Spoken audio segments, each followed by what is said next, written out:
রাজধানীর হজরত শাহজালাল আন্তর্জাতিক বিমানবন্দর সংলগ্ন ফ্লাইওভারে একটি মাইক্রোবাসে অগ্নিকাণ্ড ঘটেছে। তবে এতে হতাহতের ঘটনা ঘটেনি।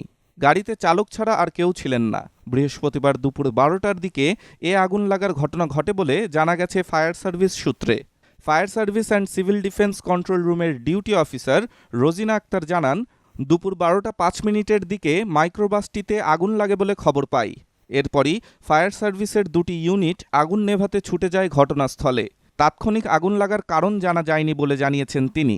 কুর্মিটোলা ফায়ার স্টেশনের ওয়্যার হাউস ইন্সপেক্টর মোনায়েম বিল্লাহ জানান, গাড়িটিতে শুধুমাত্র চালক ছিলেন, কোনো যাত্রী ছিলেন না। আগুন লাগার সঙ্গে সঙ্গে চালক বাইরে বের হয়ে আসেন। আগুনে তার কোনো ক্ষয়ক্ষতি হয়নি। ডেস্ক রিপোর্ট, স্টার সংবাদ।